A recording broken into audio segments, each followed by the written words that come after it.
बहू, अरे ओ बहू, सुबह के 6 बज रहे हैं और तू कमरे में सोई हुई है। आज बच्चे स्कूल नहीं जाएंगे क्या? माँ जी अभी 6 बज रहे हैं, मेरी नींद भी पूरी नहीं हुई। और अगर नींद पूरी नहीं होगी तो मेरी आंखों के नीचे डार्क सर्कल आ जाएंगे। और फिर आपको पता है ना, एक बार डार्क सर्कल आ जाए तो उन्हें हटाना बड़ा मुश्किल हो जाता है। हाय राम, मेरी तो सारी ब्यूटी खराब हो जाएगी। मैं इतना बड़ा रिस्क नहीं ले सकती, इसलिए मैं अपनी नींद खराब नहीं करने वाली। अरे ये क्या बात हुई भला? तू दुनिया की पहली औरत है क्या जिसकी आंखों के नीचे डार्क सर्कल आ रहे हैं? अरे एक माँ है तू, खुद से पहले अपने बच्चे की चिंता होनी चाहिए तुझे। तेरी तरह हर माँ यही सोचे फिर तो घर चल चुके। 1 घंटे में बस आ जाएगी। तू उठती है कि नहीं अभी? देखिए माँ जी, आप सुबह सुबह ना अपना और मेरा वक्त जाया कर रही हैं। बेहतर होगा आप या तो खुद बच्चों को स्कूल भेजने की तैयारी कर दो, या फिर आपका 6 फुट का गबरू जवान बेटा है ना, उन्हें उठा लीजिए, वो सब संभाल लेगा। अरे अगर सब कुछ अपने बेटे से ही संभलवाना होता तो तुझे शादी करके इस घर में क्यों लेकर आती है? शर्म नहीं आती सास के साथ जुबान लड़ाते हुए? वो बेचारा 12-12 घंटे ऑफिस में काम करके आता है, अब घर के काम भी वही संभालेगा क्या? माँ जी, ऑफिस में तो 8 ही घंटे का काम होता है। किसी दिन बैठकर पूछ क्यों नहीं लेती अपने श्रवण कुमार से कि कौन सी ऑफिस के चक्कर में 22 घंटे की नौकरी हो रही है। और वैसे भी मैंने अकेले बच्चे पालने का कोई ठेका नहीं ले रखा, बच्चे तो उनके भी हैं। रोज आपका बेटा सुबह 9 बजे तक रजाई गर्म करता है, आज से मैं करूंगी। आपको बच्चों की ज्यादा चिंता सता रही हो ना, तो आप जाकर उनका टिफिन बना दो, जाओ।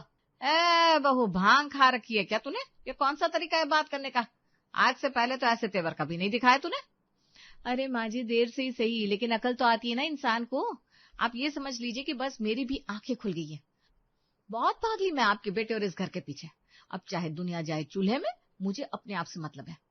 अब मैं सिर्फ और सिर्फ अपनी चिंता करूंगी, अपने शौक पूरे करूंगी और अपने लिए जीऊंगी। हाथ हो गई बेशर्मी की। अरे तेरे जैसी औरत मैंने जिंदगी में नहीं देखी। शर्म नहीं आ रही अपने बच्चों और पति के बारे में ऐसी बात करते हुए? अगर तुझे मौज मस्ती करनी थी तो ये बच्चे किस लिए पैदा करे? कंवारी रहती अपने बाप के घर में जी भर के मौज मस्ती करती। कमाल करती है माँ जी, एक दिन थोड़ा लेट क्या उठ गई, पूरा घर सर पर उठा लिया आपने। दुनिया भर की नैतिकता की बातें याद आ गई आपको। और आपका बेटा, जिसने आज तक कभी अपने बच्चों की तरफ पलट कर नहीं देखा, सुबह 10 से लेकर रात के 10 बजे तक घर से बाहर रहता है, उसे तो आपने ये ज्ञान कभी नहीं दिया कि जब बच्चों की चिंता नहीं करनी थी तो पैदा क्यों किया। ये मदर इंडिया वाला अवतार सिर्फ बहू के लिए दिखाई देता है आपके अंदर, बेटे के लिए तो 100 खून माफ है आपके लिए। पता नहीं किससे जुबान लड़ाना सीख रही है। एक बात कहो तो 10 बात उल्टा सुनने को मिलती है। अरे तू भाड़ में जा, आज के बाद मैं तेरे साथ दिमाग मारने आऊंगी नहीं। कौन इसके साथ बात करके अपनी बेइज्जती करवाएगा? बहू का जवाब सुनकर सास निर्मला बड़बड़ाते हुए बेटे के पास जाती है। अरे दीपक, तू ही उठ जा बेटा, पहले मुझे 1 कप चाय बना कर दे और फिर बच्चों को तैयार कर। अरे स्कूल की बस निकल जाएगी उनकी। ये बहू तो कान में तेल डालकर पड़ी है, इससे तो कोई फर्क ही नहीं पड़ रहा। क्या बेकार की बातें कर रही हूँ माँ, मैं और चाय बनाऊंगा। अरे बोलो अपनी बहू को कि नौटंकी बाद में करे, पहले उठकर अपना काम निपटाए। एक चाय नाश्ता बनाना और बच्चों को स्कूल भेजने के अलावा और काम ही क्या है उसके पास? ये मेरा काम नहीं है। तेरा काम नहीं है तो क्या मेरा काम है? बच्चे तुम दोनों के हैं, बातें मुझे सुना रहा है। ठीक है, मैं तो अपनी 1 कप चाय खुद ही बनाकर पी लूंगी, बाकी दुनिया जाए चूल्हे में। तुम अपना देख लो, तुम्हारे बच्चे स्कूल जाएंगे या नहीं। निर्मला गुस्से में रसोई तक जाती है और चाय का पानी चढ़ा देती है। आजकल की बहू के तो लक्षण ही खराब है, हर बात में आदमियों के साथ बराबरी करनी है। अरे ठीक है ना, अगर मर्द घर के काम और बच्चों पर ध्यान नहीं दे पा रहा तो क्या हुआ, पैसा तो कमा कर ला रहा है ना। लेकिन नहीं, इन आजकल की लड़कियों को तो चाहिए कि घर के काम भी सब आदमी ही निपटा दे और ये महारानी बनकर बस पूरा दिन बिस्तर तोड़े। जब देखो तब मेरे बेटे के पीछे पड़ी रहती है। पता नहीं कहाँ से कलेशी औरत पल्ले पड़ गई मेरे बेटे की, उसकी तो जिंदगी खराब हो गई। कुछ देर बाद दीपक उठकर कमरे से बाहर आता है। अरे क्या हुआ, आज बच्चे स्कूल नहीं जा रहे? साक्षी सच में नहीं उठी क्या? मेरा दिमाग खराब करने की जरूरत नहीं है, मैंने तो सुबह ही आकर तुम दोनों पति पत्नी को जगा दिया था। अरे जब तुम्हें अपने बच्चों की चिंता नहीं है तो मुझे क्या सवाल जवाब कर रहा है, जाकर पूछ अपनी बीवी से। साक्षी, बच्चे स्कूल क्यों नहीं गए और तुम कमरे में क्या कर रही थी? देख नहीं रही हो मेरी ऑफिस का समय हो गया, जल्दी नाश्ता तैयार करो। तुम्हें लेट हो जाएगा तो समय से उठा करो और अपने लिए नाश्ता बना लिया करो। और हाँ, ध्यान से सुनो, जब अपने लिए नाश्ता बनाओगे ना तो अपनी माँ के लिए भी बना कर आना। मेरी कोई जिम्मेदारी नहीं है कि मैं दिन भर रसोई में सबके लिए चाय नाश्ता बनाती रहूं। मुझे जो खाना होगा मैं अपना देख लूंगी। अपने बच्चे और माँ की जिम्मेदारी खुद संभालो आज से। ये क्या भाषा बोल रही हो तुम? दिमाग खराब हो गया है क्या तुम्हारा? दिमाग खराब नहीं हुआ, दिमाग ठीक हो गया है। क्या कहा था तुमने? मेरी जैसी साड़ी पहनकर आंटी जैसी दिखने वाली 2 बच्ची की माँ, उसमें तुम्हें कोई इंटरेस्ट नहीं रहा। मेरे साथ चलने में तुम्हें शर्म आती है ना? पहले तो तुम्हारी बात सुनकर मुझे बड़ा बुरा लगा, मैं घंटों तक रोती रही। फिर तुम्हारी फिट एंड फाइन सेक्रेटरी पूछा, उसकी फोटो देखी, उसे जी भर की गालियां दी। लेकिन फिर मैंने रियलाइज किया तुम्हारी बात गलत भी तो नहीं है। कहाँ वो गुलाब के फूल जैसी तरोताजा पूजा, और कहाँ मैं बासी मुरझाई हुई पूरा दिन घर के कामों में उलझी रहने वाली घरेलू औरत। मेरे जैसी औरतों में भला किसी आदमी को क्या इंटरेस्ट रहेगा? आईने के सामने जाकर अपना चेहरा देखा तो खुद से नफरत होने लगी। आधे बाल सफेद हो चुके हैं, आंखों के नीचे डार्क सर्कल, चेहरा बेरंग बालों का जूड़ा। बस फिर क्या था, मुझे अपनी गलती समझ में आ गई और मैंने सोच लिया कि सारी जिंदगी दूसरों के लिए जीने से मुझे कोई मेडल नहीं मिलने वाला। आज से मैं अपनी जिंदगी सिर्फ अपने लिए जीऊंगी। सुबह 6 बजे उठकर बच्चों को स्कूल के लिए तैयार करना, सबका टिफिन बनाना, उन्हें स्कूल छोड़कर आना, दिन भर तुम्हारी माँ की सेवा करना, इस घर की सेवा करना। न मुझे दिन को सुकून है, न रात की नींद पूरी होती है। ये जिंदगी भी कोई जिंदगी है? और सुनो, तुम्हारे और पूजा के रिश्ते से मुझे कोई एतराज नहीं है। मेरी तरफ से तुम बिल्कुल आजाद हो। और वैसे भी प्यार कोई जबरदस्ती तो किसी से करवाया नहीं जा सकता। मुझे कोई दिक्कत नहीं है, मैं तुम्हारे रास्ते से हटने के लिए तैयार हूँ। हे भगवान, इस औरत का तो दिमाग चल गया। अरे बेवकूफ तेरा पति है ये, ऐसे कैसे तू रास्ते से हट जाएगी? अरे आदमी के कदम कई बार लड़खड़ाते हैं, औरत का फर्ज होता है उसे थाम कर रखना। सब औरतें तेरी तरह सोचे तो घर टूटते देर नहीं लगेगी। और मेरे पोते पोते का क्या होगा? मैं साफ बता रही हूँ, मेरे बच्चे इसी घर में रहेंगे, कहीं नहीं जाने दूंगी मैं उन्हें। माँ बिल्कुल ठीक कह रही है। अगर तुम डिवोर्स लेकर मुझसे एलिमनी लेने का प्लान बना रही हो ना, तो वो कभी नहीं होगा। मेरे बच्चे इसी घर में रहेंगे। अरे नहीं नहीं नहीं नहीं, तुम मुझे गलत समझ रहे हो। मैं तुम्हारे बच्चे लेकर कहाँ जाऊंगी? और वैसे भी मैं कौन सा कमाती हूँ जो तुम्हारे बच्चों का खर्चा उठाऊंगी? तुम बिना कमाल की बात करते हो। पैदा तुमने किया तो खर्चा तो तुम ही उठाओगे। मैं सोच रही हूँ मम्मी के यहाँ मैं शिफ्ट हो जाती हूँ, तुम आराम से अपने बच्चों को संभालो। ना मुझे सामने देखोगे, ना ही रोज रोज का कोई कलेश होगा। वैसे भी तुम्हें तो वो पूजा अच्छी लगती है ना, उसी के साथ घूमते हो, दिन भर फोन पर बातें करते हो, तो फिर ये जबरदस्ती का रिश्ता रखने से क्या फायदा? अरे बहू ये क्या बके जा रही है? तू कहीं नहीं जाएगी, तू बहू है इस घर की, और बहू घर से बस अर्थी में बैठ कर ही बाहर निकलती है। ये लो कर लो बात। अरे दुनिया कहाँ से कहाँ पहुंच गई माँ जी, आप अभी अर्थी सजाए बैठी हैं। जब आपका बेटा उस औरत के साथ गलबहियां कर रहा था तब तो आपको कुछ गलत नहीं लगा। जब आपकी बहू को नौकरानी से बदतर समझा रहा था तब तो आपने कभी आकर अपने बेटे के कान पकड़कर उससे कोई सवाल नहीं किया।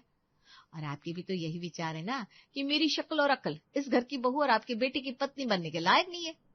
देखिए माँ जी, शर्म लिहाज दुनियादारी को मारिए गोली और अपने बेटे की खुशी में रहिए खुश। आपके बेटे ने तो आपके दिल की मुराद पूरी कर दी है। इस जन्म में आपको दूसरी बहू का सुख मिलने वाला है। साक्षी की बातों का एहसास निर्मला के पास कोई जवाब नहीं था, क्योंकि उसने सच में आज तक अपने बेटे के गलत काम पर कोई सवाल नहीं किया था। उसी शाम साक्षी ने अपना बैग पैक किया और मायके के लिए निकल गई। रात के 2 बजे। पापा उठो, मुझे सुसु आ रही है। अरे तो कर लेना, मुझे क्या बता रहा है, सोने दे चैन से। पापा कर ही तो दिया है, अब आप कपड़े बदल दो, बिस्तर भी गीला लग रहा है। क्या नालायक, बिस्तर पर सुसु कौन करता है? पापा आपने उसे उठाकर रात में सुसु नहीं करा है, इसलिए उसे बिस्तर पर कर दिया। मम्मी रात में 2 बार करवाती है बाथरूम में ले जाकर। अरे यार ये क्या मुसीबत है।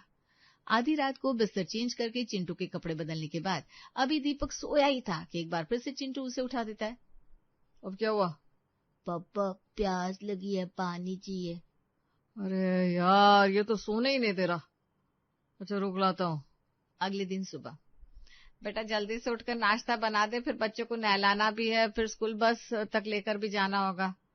अरे माँ तुम कर दो ना, मैं रात में सही से सो भी नहीं पाया हूँ, अभी मेरी आंख नहीं खुल रही है।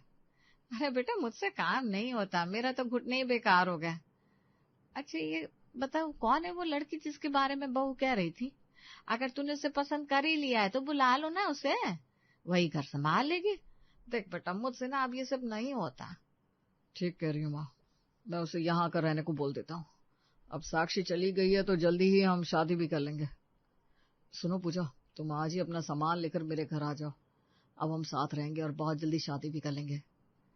लेकिन तुम्हारी वाइफ और माँ, उन्हें कैसे समझाओगी? अरे उनकी चिंता तुम मत करो, सब कुछ अपने आप ही सेटल हो गया। साक्षी खुद ही घर छोड़कर चली गई और माँ को तुम्हारे यहाँ रहने से कोई परेशानी नहीं है। बल्कि अच्छा ही है ना, तुम यहाँ रहोगी तो माँ को भी तुम्हें समझने का मौका मिलेगा और समझ में आएगा कि एक खूबसूरत और इंटेलिजेंट लड़की बहू बनकर आती है तो घर कैसे स्वर्ग बन जाता है। दीपक की बात मानकर पूजा उसके घर पहुंच जाती है। अरे वाह पूजा बेटा, बड़ी सुंदर है तू। तभी कहूँ मेरा ये नालायक लड़का 2 बच्चों का बाप होकर भी कैसे बावला हुआ जा रहा है।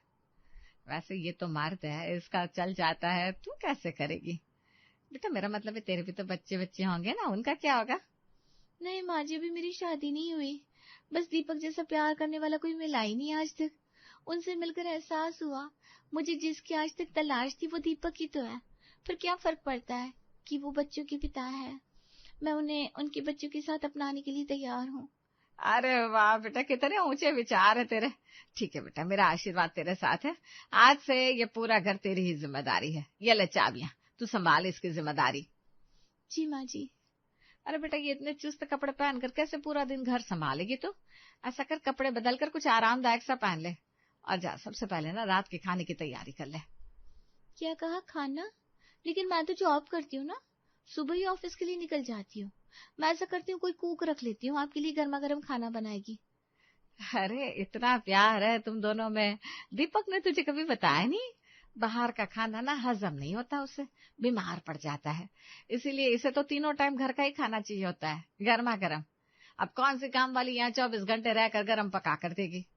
अब देख, प्यार के लिए थोड़ा बहुत तो समझौता करना पड़ता है ना पूजा बिटिया, है? नौकरी तो वैसे भी बहुत छोटी सी चीज है। तो ऐसा कर, नौकरी से इस्तीफा दे दे। कल से दीपक का घर सजा, उसके लिए खाना बना, उसके 2 बच्चे हैं, उनकी देखभाल कर। है? दिन तो तेरा यूं चुटकी बजाते बीत जाएगा। अरे तुझे नौकरी पर जाने की जरूरत ही महसूस नहीं होगी। घर में काम कोई कम थोड़ी ना होता है। क्या दीपक की माँ जी क्यों बोल रही है? मम्मी ठीक कह रही पूजा। वो क्या है ना, मुझे काम वाले के हाथ का खाना नहीं चलता। तुम रहना दो ना अब ये जॉब। अरे वही रानी बनकर घर पे राज करो। उसका क्या मुंह देख रही है? 2 दिन इसे घर का खाना ना मिले ना तो बकरी की तरह मिमियाता हुआ ये दीपक शेर की तरह दहाड़ना शुरू कर देता है। और साक्षी अनपढ़ गवार थोड़ी ना थी, वो भी पढ़ी लिखी थी, सरकारी स्कूल में पढ़ाती थी। लेकिन इसके चक्कर में नौकरी वगैरह सब छोड़ दी उसने। खैर, रात गई बात गई, पुरानी बात पर मिट्टी डाल। तो ऐसा कर, अपना इस्तीफा दे दे आज। फिर मैं पंडित जी से तुम दोनों की शादी की डेट भी तो निकलवाने वाली हूँ। पापा नहीं, मम्मी आ गई। वाह, कितनी सुंदर है ये वाली मम्मी। मम्मी कुछ अच्छे से खाने के लिए बना दो, मैं गाजर का हलवा खाऊंगी और मैं खीर पूरी। क्या सबके लिए अलग अलग खाना नहीं बन पाएगा मुझसे? मैं तो दाल रोटी बना सकती हूँ बस।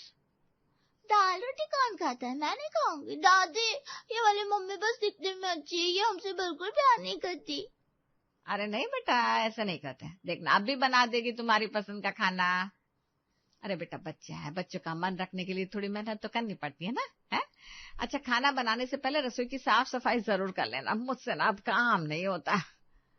निर्मला की बात सुनकर ना चाहती हुई भी पूजा को पहले पूरी रसोई की सफाई करनी पड़ती है। स्ट्रेस और खुले बालों में काम ही नहीं किया जा रहा। पहले कुछ हल्का फुल्का और ढीला पहन कर आती हूँ, तब बर्तन धोऊंगी। दादी, ये नई वाली मम्मी तो बिल्कुल बदली बदली नजर आ रही है। थोड़ी देर पहले तो बिल्कुल हीरोइन जैसी लग रही थी, अभी बालों का जूड़ा बनाकर, मैक्सी पहनकर, बिखरे हालत में बिल्कुल गंगूबाई लग रही है। चुप कर तू। मम्मी, आप ना सुबह में मेरे टिफिन में पाव भाजी देना। हे भगवान, ये लोग तो खाना बनवा बनवा कर मुझे मार डालेंगे। ये चिंटू सही कह रहा है, मेरी हालत तो काम वाली से भी पूरी हो गई है। पूजा बड़े जतन से सबके लिए सबकी फरमाइश का अलग अलग खाना बनाती है और रात के 10 बजते बजते बुरी तरह से थक कर बिस्तर पर गिर जाती है। अभी उसकी आंख लगी थी कि तभी दोनों बच्चे मम्मी मम्मी चिल्लाते उसके कमरे में आ धमकते हैं। अब मेरे साथ सोगी ना और मुझे कहानी सुनाना, उसके बाद ही मुझे नींद आती है। नहीं, वो मेरे साथ सोएंगी तो हट यहाँ से। अरे बेटा, तुम लोग अपने अपने कमरे में जाकर सोना, मुझे बहुत नींद आ रही है और मैं कहानी सुनाने के मूड में बिल्कुल भी नहीं हूँ। मम्मी, हम लोग अकेले कैसे सोएंगे? हम तो अपनी मम्मी के साथ सोते हैं और इसको ना रात में उठकर 2-3 बार सुसु करना पड़ता है, वरना ये बिस्तर गिल्ला कर देता है। क्या? ये सब मैं नहीं कर सकती, अपने पापा को बोलो। तभी निर्मला की आवाज सुनाई देती है। अरे पूजा बेटा, अब छोटे छोटे बच्चे हैं, तुम नहीं करोगी तो और कौन करेगा? बच्चे तो अपनी माँ के ऊपर ही निर्भर होते हैं ना। और सुन, इन बच्चों के साथ साथ ये बुढ़िया भी तेरे ऊपर ही निर्भर है। जा बेटा, एक अच्छी सी चाय बना दे। चाय पिए बिना मुझे नींद ही नहीं आती। उसके बाद इन्हें कहानी सुनाना और बच्चों का दूध भी गर्म करके ले जाना है। माँ जी, 10:30 बज रहे हैं, इस समय चाय? अरे बेटा, बुढ़ापे में नींद कहाँ आती है। मुझे तो आधी रात तक नींद नहीं आती, चाय के भरोसे ही रात कटती है मेरी। और सुन, रात में बिना कर आंख खुले ना तो बिना सोचे एक कप चाय बनाकर मेरे कमरे में रख जाना। मुझे तो पूरी रात ऐसे ही आंखों में काटनी पड़ती है। अरे यार, ये लोग तो रात में भी जीने नहीं दे रहे। देखो, मैं साफ साफ बता रही हूँ, मैं किसी को रात में उठाकर सुसु नहीं करने ले जाने वाली। और माँ जी, आप भी कान खोलकर सुन लीजिए, मैं इंसान हूँ, कोई मशीन नहीं हूँ जो दिन भर बस काम करती रहूं। अरे राम रे, ये तो 2 दिन भी नहीं टिक पाई। अरे बहू के फर्ज तो निभाने पड़ेंगे ना, ऐसे थोड़ी ना होता है। मैं तुझे अपना बेटा दे रही हूँ, तुझे भी तो थोड़ी जिम्मेदारी लेनी पड़ेगी। क्या हो गया माँ, किस बात पर इतना शोर हो रहा है? अरे बेटा, मैं पूजा से बड़े प्यार से कब से चाय बनाने के लिए कह रही हूँ और ये मुझे उल्टा सुनाने में लग गई। अरे पूजा, बना दो ना एक कप चाय, क्या ही हो जाएगा। चाय माय फुट, किसी को सुसु करना है, किसी को चाय चाहिए, कभी खाना बनाओ, कभी बर्तन साफ करो। अरे मैं कोई नौकरानी हूँ क्या? अरे बेटा, प्यार क्या सिर्फ आदमी से किया जाता है? अगर प्यार किया है तो उसके बच्चों से भी करना पड़ेगा, उसकी बूढ़ी माँ से भी करना पड़ेगा और उसकी कमियों से भी करना पड़ेगा। अच्छा है कि मैंने आज तक शादी नहीं की और मुझे तुम्हारे बच्चों की माँ बनने का कोई शौक नहीं है। मैं जानती नहीं थी कि तुम्हें प्यार करने वाली पत्नी नहीं, इस घर को चलाने के लिए एक नौकरानी चाहिए। खबरदार, जो आज के बाद मुझे फोन किया तो जा रही हूँ मैं। मुझे तुम्हारा प्यार नहीं चाहिए। अरे बेटा, ये तो भाग गई, अब क्या होगा? मेरी आंखें खुल गई है माँ। मेरे बच्चे और इस घर को साक्षी के अलावा और कोई नहीं संभाल सकता। मैं जाकर उसके आगे नाक रगड़ूंगा, लेकिन उसे वापस लेकर आऊंगा। दीपक के घर से निकलती ही, मिशन सक्सेसफुल हो गया है बहू। बस 3 दिन में प्यार का बुखार उतर गया। आ रहा है तेरे पास हाथ पैर जोड़कर माफी मांगने। तो वापस आ जा, लेकिन उसे माफ मत करना। सास के कहने पर अपने बच्चों की खातिर बहू साक्षी लौट तो आई थी, लेकिन दीपक को फिलहाल माफी नहीं मिली थी।